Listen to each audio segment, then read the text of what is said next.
This is Off Track. All right. Golf Tim. Is this Tim Track with Tim and Tim now? What are you doing? Ridiculous. I want Timmy's everybody to know Tim right Track? before I hit record. Alex goes, "Hey Tim, why don't you intro this one?" Nope. Didn't happen. I don't remember that. That's not what I heard. Allegedly. All right. Well, we finally have both of you here for a Tuesday show. That's nice. No guess. It is Off Track with Hinge and Rossi, and no guess. All right. Well, we put out the call on Twitter asking people for Q&As. I tagged you guys, so you should also be able to see them on there. We're seeing. We're seeing. I think everything we should muted. just Get right into it. Any jump out to you yet? So many. There's some really good ones, guys. We're going to have to make a list here because we're not going to be able to get all through all these. Let's just start and let's alternate the answers. Let's rapid fire this sucker. All right. We have Twinkle Tires asked, if your pet suddenly became human for 24 hours, what would you do together? Oh, party. That is a great question. That's a good question. I'd have question. to have a long chat with Teddy about what he can tell other people about because he's seen too much. Well, like what?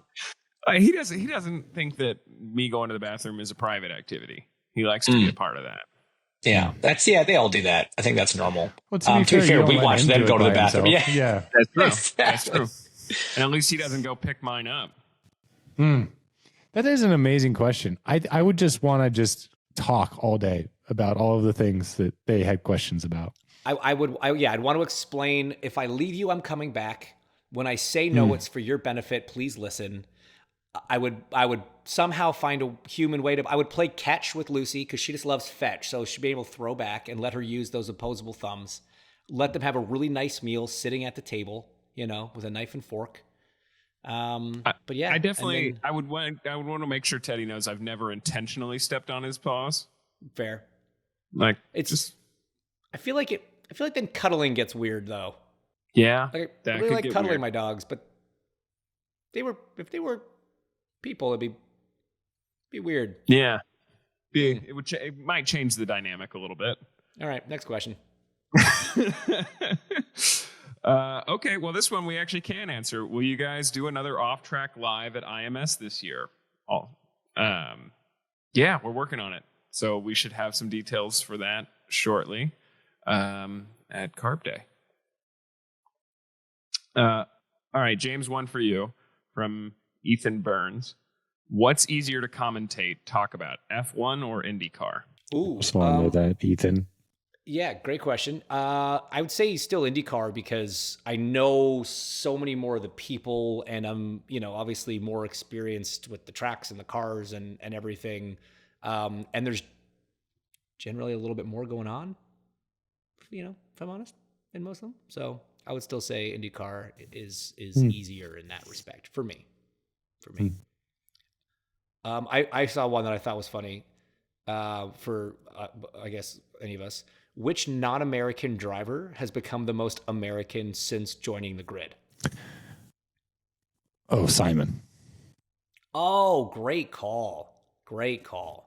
Without a doubt. Yeah. He came over super French, and he is now American as hell. That is a great call. Yeah. Yeah.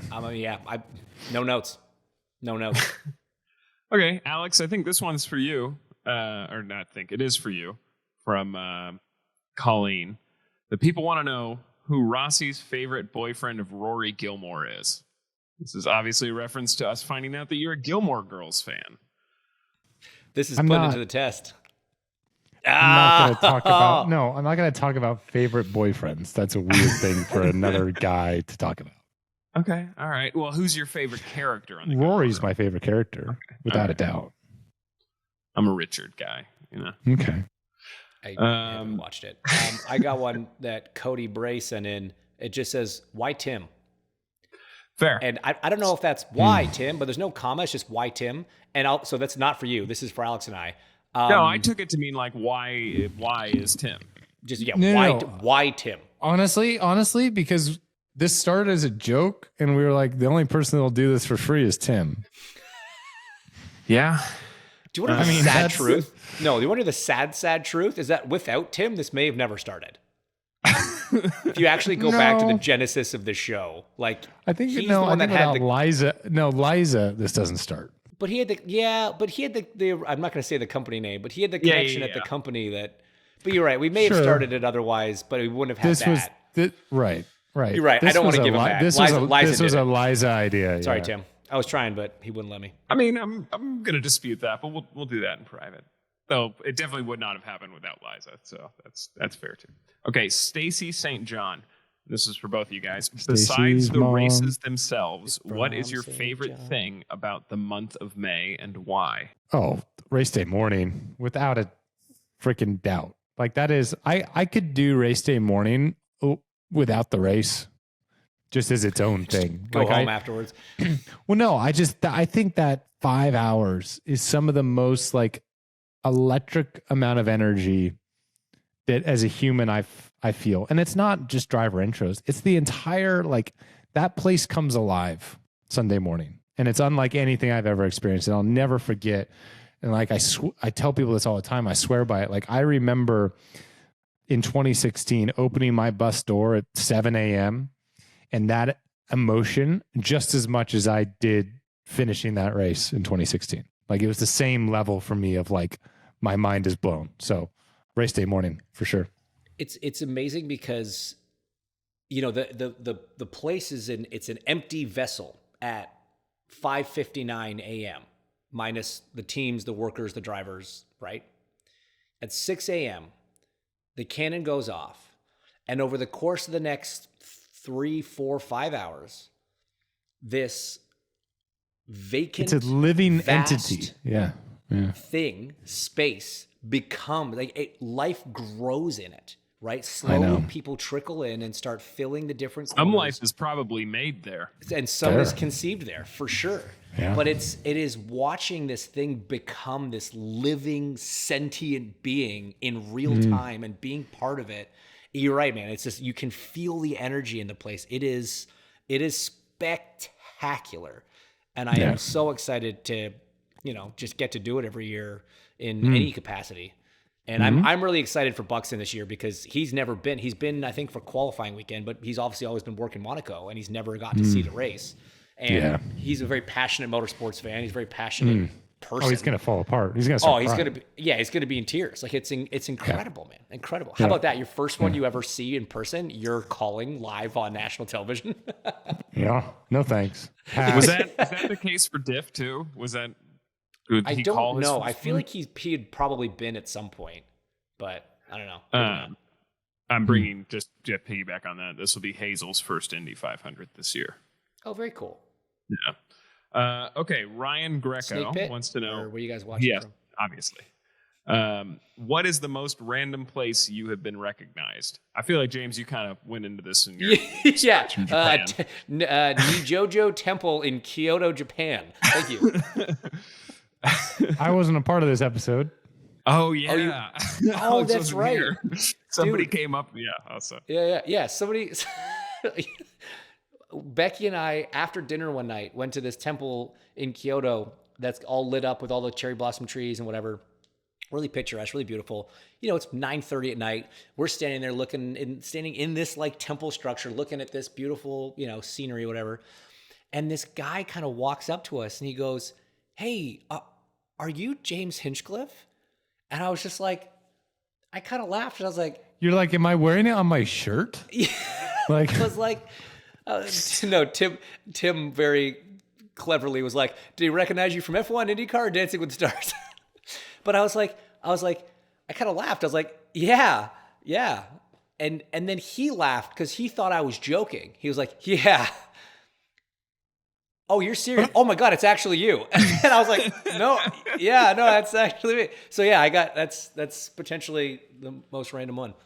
Yeah, I don't know. Alex, I remember someone recognizing you at the Magic Castle when we were there years ago.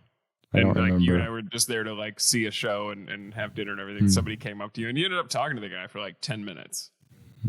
Sounds very unlike me. My favorite, I've told this on the show before, but my favorite thing like this was Becky and I were on our honeymoon and we were in the Maldives, right? Like couldn't be further away from where we live. And we are getting like a massage at the spa in this resort we're at. And the lady that was running the spa, she was like, you know, she's super accommodating, super sweet, super friendly. And right before we went in, she was like, do you mind if afterwards we get like a picture with you guys and like maybe sign some stuff? And we're like, yeah, of course. And look, man, like we both kind of assumed they were talking to me. Well, we finish our massages and they come up with this, the couple of like the people that work there came up with a clipboard with every one of Becky's movie posters she's ever been in. I don't think they had any idea who I was. They just wanted pictures with the girl from all the Hallmark movies and from the Total Frat movie and from Spun Out. Like they had all of her stuff. And Becky sat there for like 20 minutes signing autographs in the Maldives. Hilarious. Awesome. Yeah. I mean, I hang out with you to be closer to Becky, so I get it. I get that a lot. That's totally fair.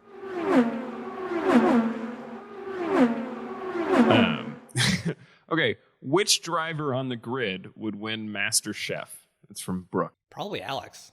I was gonna say, I think Alex could probably get me, but like, does Master Chef include baking? Because Jack Harvey's a pretty big baker, big bake guy. I can't bake. No, if I want to be a dick about it, he's not on the grid anymore. I mean, he is at Indy. At Indy is. Okay, fair enough. Yeah, I'm gonna say it's funny. Somebody asked me. I did an interview for a podcast earlier today, actually. And did you plug off track? What's that? Did you plug off track? I didn't have to. They did. It's called Game Time. Jack and Josh, two high school kids who have their own sports-related podcast. Shout out to you guys. Thanks for having me on. Talked about it a lot. They listen to the show, so hello. But no, they asked me a question that was like, you have 3 drivers, and you're stuck on to be stuck on a deserted island with. Who would you pick and why? And so I was like, well, Hunter Ray, because he can fish.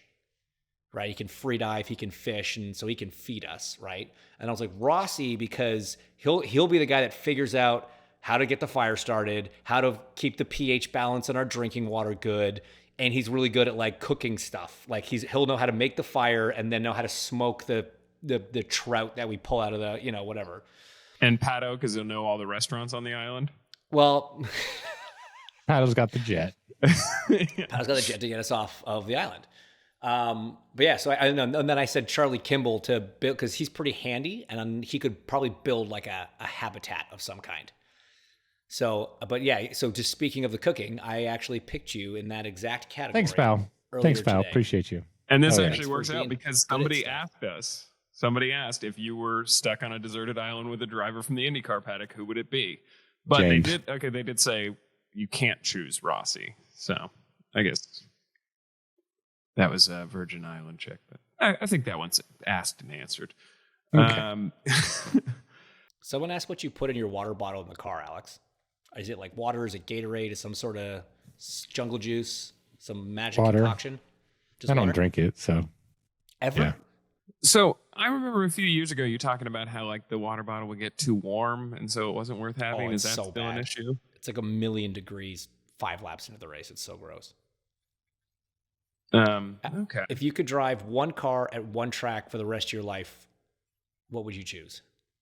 A Chevy Tahoe at Indianapolis Motor Speedway. That's terrible. Race car. No. It says drive one race car. Still, my favorite race car was that McLaren 419B, the Raikkonen one that was improved, the MP 419B. At any track, probably Suzuka. Does it have to be a track you've driven and a car that you've driven, or can you like? Oh, I don't know. You just like totally wish list this. Okay, yeah, so that was an actual car you've driven and an actual track you've driven. No, never driven it. Oh, you didn't drive it at that one of that like that Velocity weekend or whatever? Oh, okay. No. So why that car?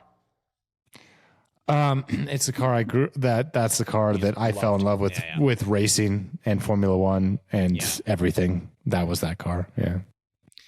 That was a fun generation of car. Yeah.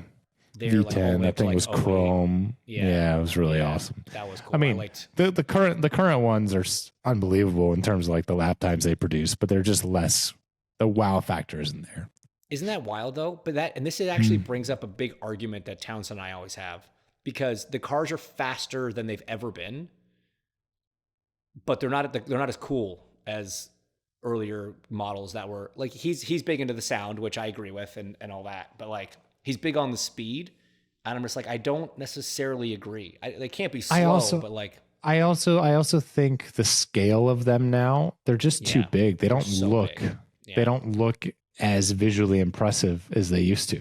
So, dude, you watch the onboards at Jeddah and basically every race now where you're actually pushing, they have to give up their necks 20 laps into the race. Like they don't even try. They train their neck to hold it up under braking, but for cornering, they just kind of like dun, dun.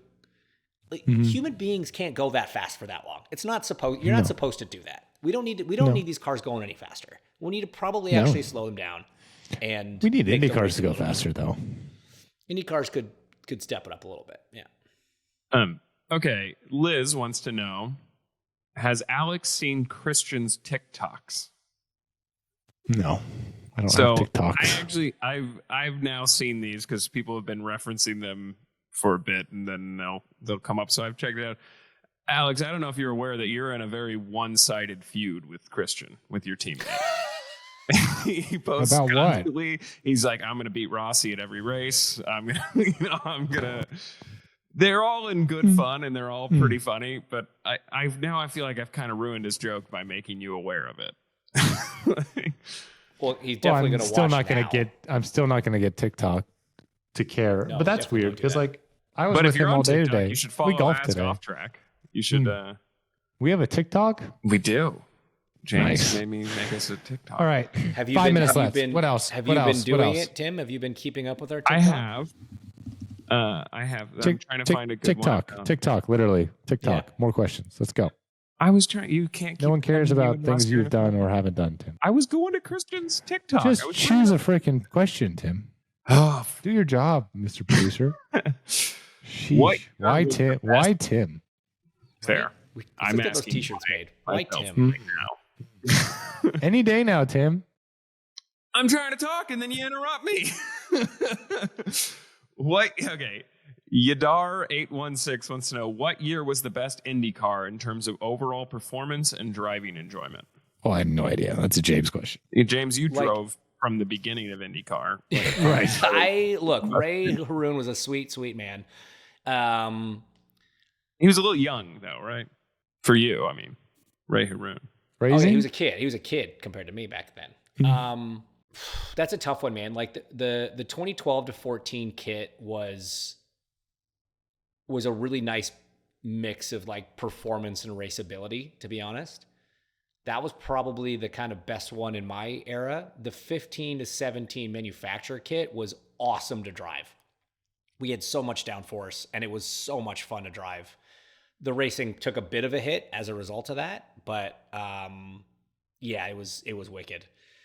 But you know, I'm sure if you talk to the like TKs and Darios that were around back in the late 90s, early 2000s, they'll tell you that era was probably pretty neat too, with big honking engines and 1,000 horsepower and qualifying special motors and stuff like that. But yeah, in the stuff that I've done, I would say probably the 12 to 14 was the best mix of racing and performance. Okay. All right, here's the last one for Alex. This is from Nicole Mingos. Are we going to get a Rossi special at Cracker Barrel? I'm going to add on this. If there was a Rossi special or a Hinch special, what would they be? Well, his would be catfish. Well, no, because that already exists on the menu. Yeah. There will be at some point, yes. There's actually going to be a Rossi special. Huh? Yeah, and I can't tell you what that's going to be because that would ruin the surprise. All right, well, if there was a Hinchcliffe special, what would it be? Probably pancakes. But they already have that. It's probably pancakes. Pancakes and a bourbon. Yeah. That's not bad, actually. I just got hungry and thirsty. Yep. Kind of figured out what I'm doing for dinner tonight. All right. Well, isn't that like an Easter thing? You can have pancakes for dinner on. We definitely had champagne for breakfast at Easter. What's Pancake Tuesday? Isn't that a thing? I don't think so. I think tacos Let's make it a have thing. a firm monopoly on Tuesdays. Well, it's today. Let's just today, because it's a Tuesday if you're listening to this as it came out. Have pancakes for dinner. And yeah, send us a picture. Tag us on social with your pancakes and bourbon. We encourage overconsumption of alcohol, and once again, breaking in your brain. Okay. You gotta stop. You gotta stop doing that, Tim. That's okay. We don't encourage those things. Stop nodding after that. Stop doing that. This has been Off Track with Hinch and Rossi. Off Track is part of the SiriusXM Sports Podcast Network. If you enjoyed this episode and want to hear more, please give a 5-star rating and leave a review. Subscribe today wherever you stream your podcasts. We are at Ask Off Track on Twitter and Instagram, and if you want to follow us on Twitter, we're at Hinchtown and at Alexander Rossi. If you want to follow Tim, though we have no idea why you would, he's at the Tim Durham on Twitter. Find us on YouTube and subscribe to our channel for exclusive video content. Off Track is produced by Tim Durham, and by that we mean Tim.